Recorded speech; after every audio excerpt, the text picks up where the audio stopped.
بسم اللہ الرحمن الرحیم۔ محترم ناظرین، رمضان کا پہلا روزہ افطار کرنے سے پہلے ایک بار یہ سورت لازمی پڑھیں۔ اللہ تعالیٰ فرمائے گا، اے میرے بندے، مانگ تجھے کیا چاہیے۔ اللہ رب العزت کے حبیب صلی اللہ علیہ وآلہ وسلم نے امتیوں کے لیے کئی طرح سے رحمتوں اور وسعتوں کے دروازے کھولے ہیں۔ احادیث مبارکہ کا مطالعہ کرنے سے پتہ چلتا ہے بظاہر چھوٹی چھوٹی نیکیوں پر بڑے بڑے ثوابوں کی بشارتیں ہیں۔ اسی طرح کئی ایسے اعمال بھی ارشاد فرمائے کہ جن کا ثواب تو ہے ہی، ساتھ ہی رزق میں وسعت، برکت اور کشادگی بھی ملتی ہے۔ اسی طرح قرآن پاک کی ایک چھوٹی سی سورت ہے، اگر اس سورت کو بتائے گئے طریقے کے مطابق پڑھ لیں تو اللہ کے فضل و کرم سے آپ کو دولت ملے گی، یعنی کہ اللہ پاک آپ کے لیے ایسے اسباب پیدا کر دے گا کہ آپ کی ہر پریشانی دور ہو جائے گی اور ہر خواہش پوری ہو جائے گی۔ اس کے کمالات دیکھ کر آپ لوگ خود حیران رہ جاؤ گے، غیب سے دولت والے ہاتھ آپ کے پاس آ جائیں گے۔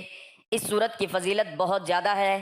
اللہ پر توکل اور اسی کے سامنے گڑ گڑانے والے کے ساتھ اللہ کافی ہے۔ وہی دہشت زدہ کو امن نصیب فرماتا ہے، طالب پناہ کو پناہ دیتا ہے۔ وہی بہترین والی اور بہترین مددگار ہے، لہٰذا جو بھی اسے اپنا ولی بنائے گا اسی سے مدد طلب کرے، اسی پر توکل ہو اور مکمل طور پر اسی کی طرف یکسو ہو جائے تو اللہ بھی اس کا ولی بن کر اس کی مکمل حفاظت فرماتا ہے۔ جو صرف اللہ سے ڈرے اور تقوی اختیار کرے اسے ہر دہشت اور ڈر سے امن فراہم کرتا ہے اور اس کی ضرورت کے مطابق ہر مفید چیز مہیا کرتا ہے۔ ناظرین، اللہ پاک جب کرم کرتا ہے تو انسان کی عقل دنگ رہ جاتی ہے، اور معجزے کرنے والی ذات صرف اللہ کی ہے۔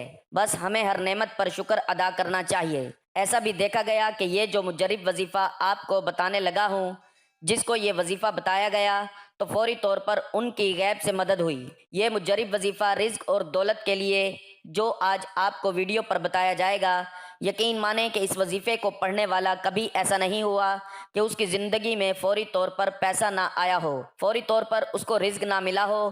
ناظرین، اللہ پاک کی ذات پر یقین کرتے ہوئے آپ نے یہ وظیفہ پڑھ لینا ہے۔ جب آپ کے سامنے یہ ویڈیو آ جائے تو یہ ویڈیو آپ لوگ لازمی کیجئے گا۔ اپنے مشکل دنوں میں، اپنے پریشانی کے دنوں میں اس وظیفے کو لازمی پڑھیے گا۔ بڑی سے بڑی مرادیں ہوں، بیماریاں ہوں، تکلیف ہو، دکھ ہو، پریشانی ہو، بے اولادی ہو، رزق بند ہو چکا ہو، کاروبار بالکل نہ ہو، تو یہ وظیفہ آپ لوگ ایک مرتبہ کر کے ضرور دیکھیے گا۔ ہر پریشانی سے آپ کو انشاءاللہ فوری چھٹکارا مل جائے گا۔ روزہ ایک عجیب عبادت ہے کہ انسان روزہ رکھ کر اپنے ہر کام کو انجام دے سکتا ہے۔ روزہ رکھ کر صنعت و حرفت، تجارت و زیارت، ہر کام بخوبی احسن کر سکتا ہے۔ ماہ رمضان برکتوں والا مہینہ ہے، اور اس ماہ کی عظمت کا اندازہ اس بات سے لگایا جا سکتا ہے کہ قرآن مقدس کا نزول اسی پاک مہینے میں ہوا۔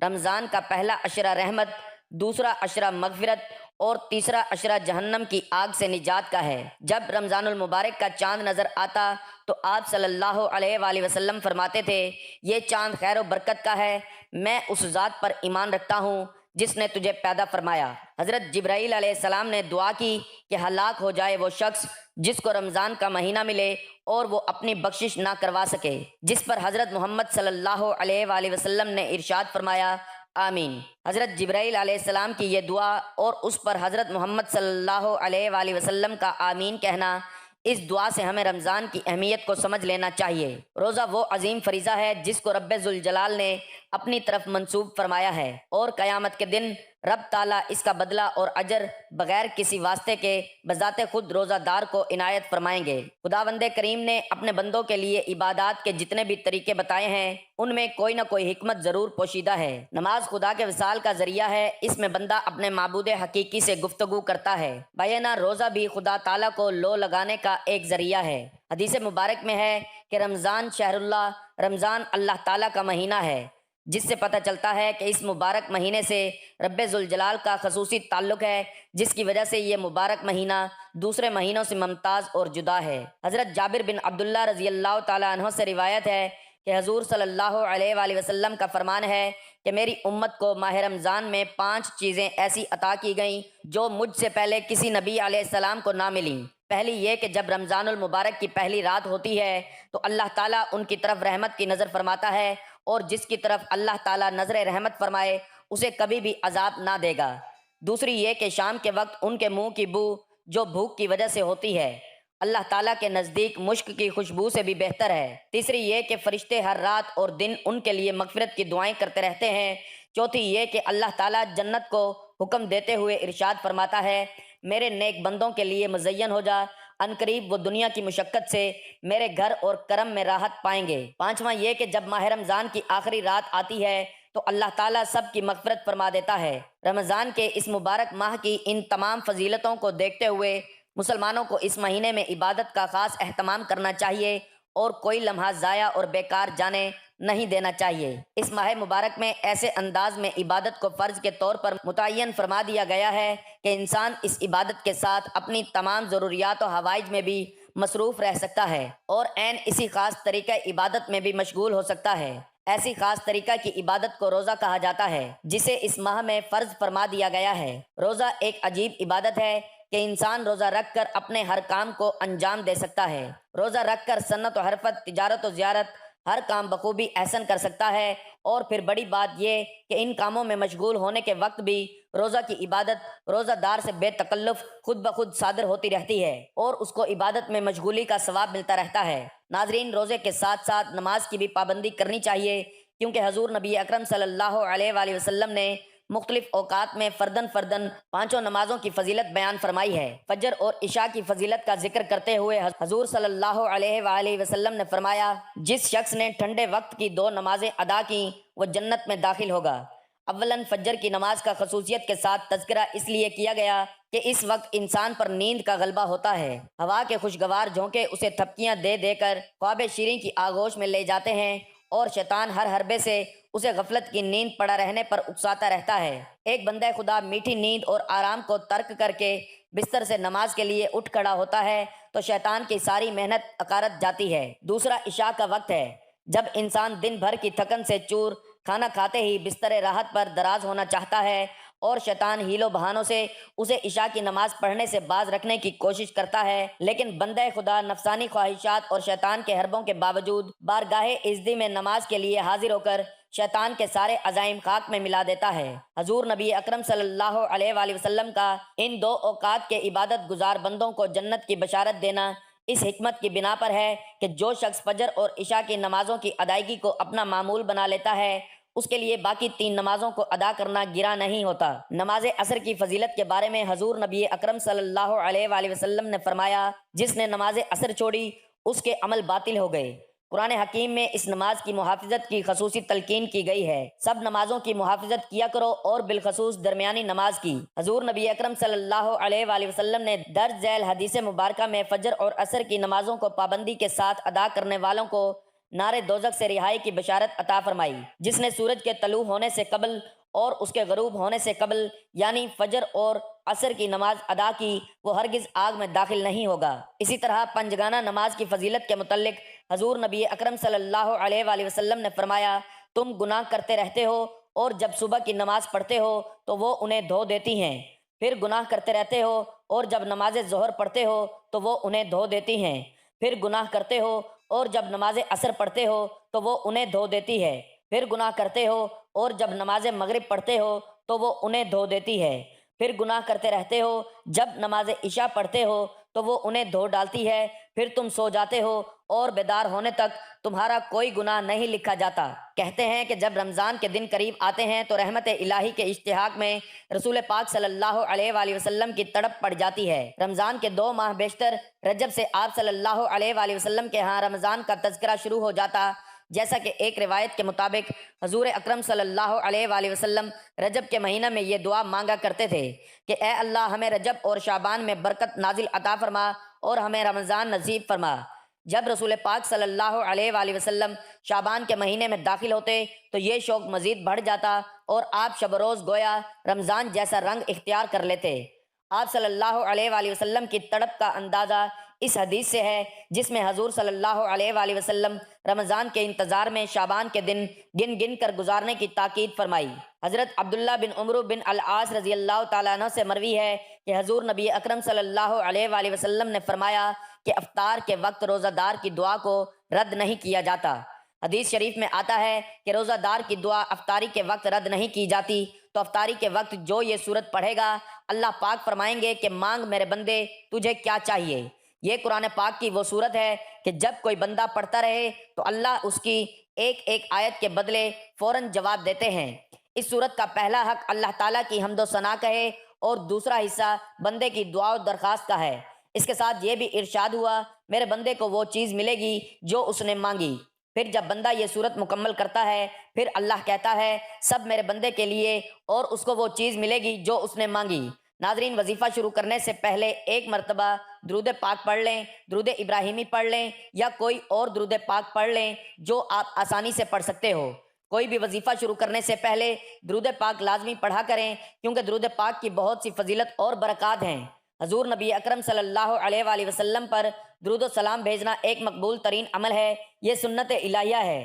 اس نسبت سے یہ جہاں شان مصطفیٰ صلی اللہ علیہ وآلہ وسلم کے بے مثل ہونے کی دلیل ہے، وہاں اس عمل خاص کی فضیلت بھی حسین پیرائے میں اجاگر ہوتی ہے کہ یہ وہ مقدس عمل ہے جو ہمیشہ کے لیے لازوال، لافانی اور تغیر کے اثرات سے محفوظ ہے، کیونکہ نہ خدا کی ذات کے لیے فنا ہے، نہ آپ صلی اللہ علیہ وآلہ وسلم پر درود و سلام کی انتہا۔ اللہ تعالیٰ نے صرف خود اپنے حبیب مکرم صلی اللہ علیہ وآلہ وسلم پر درود و سلام بھیجتا ہے، بلکہ اس نے فرشتوں اور اہل ایمان کو بھی پابند فرما دیا ہے کہ سب میرے محبوب پر درود و سلام بھیجیں۔ اس لیے قرآن حکیم میں ارشاد باری تعالیٰ ہے بے شک اللہ اور اس کے سب فرشتے نبی مکرم صلی اللہ علیہ وآلہ وسلم پر درود بھیجتے رہتے ہیں، اے ایمان والو تم بھی ان پر درود بھیجا کرو اور خوب سلام پھیرا کرو۔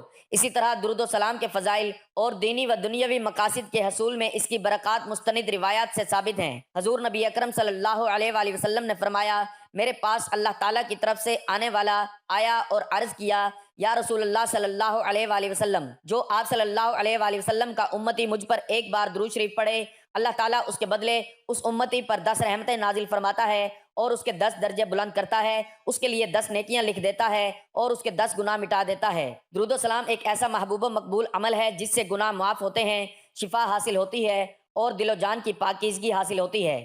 پڑھنے والے کے لیے سب سے بڑی سعادت یہ ہے کہ اسے حضور نبی اکرم صلی اللہ علیہ وآلہ وسلم بنفس و نفیس سلام کے جواب سے مشرف فرماتے ہیں۔ اس سے بڑھ کر یہ کہ صلاۃ و سلام کسی صورت میں اور کسی مرحلہ پر بھی قابل رد نہیں، بلکہ یہ ایک ایسا عمل ہے جو اللہ تعالیٰ کی بارگاہ میں ضرور مقبول ہوتا ہے۔ اگر نیک پڑھیں تو درجے بلند ہوتے ہیں، اور اگر فاسق و فاجر پڑھے تو نہ صرف یہ کہ اس کے گناہ معاف ہوتے ہیں بلکہ اس کا پڑھا ہوا درود و سلام بھی قبول ہوتا ہے۔ اسی لیے کوئی بھی وظیفہ شروع کرنے سے پہلے درود پاک لازمی پڑھا کریں اور ایک مرتبہ میرے ساتھ بھی درود پاک پڑھ لیں تاکہ ثواب ہو۔ اللہم صلی علی محمد وعلی آل محمد کما صلیت علی ابراہیم وعلی آل ابراہیم انک حمید مجید۔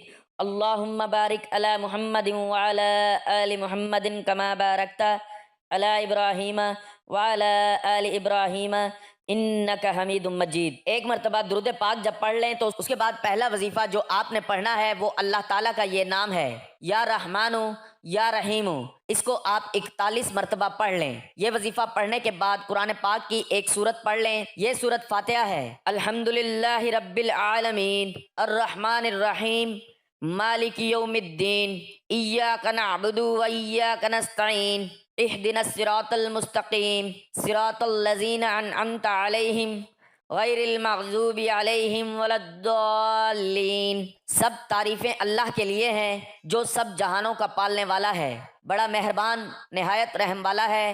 جزا کے دن کا مالک، ہم تیری ہی عبادت کرتے ہیں اور تجھ ہی سے مدد مانگتے ہیں۔ ہمیں سیدھا راستہ دکھا، ان لوگوں کا راستہ جن پر تو نے انعام کیا، نہ کہ جن پر تیرا غضب نازل ہوا اور وہ گمراہ ہوئے۔ تو ناظرین، اس سورت کو آپ افطاری کے وقت لازمی پڑھیں۔ چھوٹی سی صورتیں لیکن اللہ پاک بہت زیادہ خوش ہوں گے۔ دنیا کی جو چیز مانگیں گے، جو کامیابی مانگیں گے، انشاءاللہ آپ کو ملے گی، آپ کی دعا ضرور قبول ہوگی۔ تو جب روزہ افطار کرنے لگیں تو افطار کرنے سے پہلے 7 مرتبہ یہ سورت لازمی پڑھیں، پورے دل سے پڑھیں، انشاءاللہ اللہ پاک آپ کے دسترخوان کو وسیع سے وسیع کر دیں گے، دنیا کی ہر نعمت سے آپ کو مالا مال کریں گے۔ یہ سورت ایک دعا ہے جو ہر مسلمان کو مانگنی چاہیے۔ رسول کریم صلی اللہ علیہ وآلہ وسلم نے فرمایا کہ قسم ہے اس ذات کی جس کے قبضے میں میری جان ہے کہ سورت فاتحہ کی نظیر نہ تو تورات میں نازل ہوئی، نہ انجیل اور نہ زبور میں، اور نہ ہی خود قرآن کریم میں کوئی دوسری صورت اس کی مثل ہے۔ رسول اللہ صلی اللہ علیہ وآلہ وسلم نے فرمایا کہ قرآن کریم کی سب صورتوں میں عظیم ترین صورت الحمدللہ رب العالمین ہے۔ مشائخ نے لکھا ہے کہ اگر سورۃ فاتحہ کو ایمان و یقین کے ساتھ پڑھا جائے تو ہر بیماری سے شفا ہوتی ہے۔ ایمان و یقین کے ساتھ پڑھا جائے تو بے شمار رزق ملتا ہے، ہر دعا قبول ہوتی ہے۔ تو آپ بھی اس عمل کو، اس صورت کو روزہ افطار کرتے وقت لازمی پڑھیں۔ اس کے بعد وہی درود پاک پڑھ لیں جو وظیفہ شروع کرنے سے پہلے پڑھا تھا۔ ناظرین، یہ وظیفہ آپ کی قسمت کو چمکا دے گا، آپ کی مشکل کو ختم کر دے گا اور رزق کے ایسے وسائل پیدا ہوں گے کہ آپ نے سوچا بھی نہیں ہوگا۔ میری اللہ پاک سے دعا ہے کہ اے میرے پاک اللہ، اے میرے غفور الرحیم اللہ، ہم سب کی مشکلات کو ختم فرما دے، ہمارے رزق میں، ہماری روزی میں اضافہ فرما دے۔ میرے اللہ، ہمیں مانگنا نہیں آتا، تجھے دینا تو آتا ہے۔ میرے اللہ، ہمیں عطا کر دے، ہمارے کبیرہ صغیرہ گناہ معاف فرما دے۔ آمین ثم آمین۔ ناظرین، کمنٹ باکس میں اللہ تعالیٰ کے 99 ناموں میں سے ایک نام ضرور ٹائپ کریں۔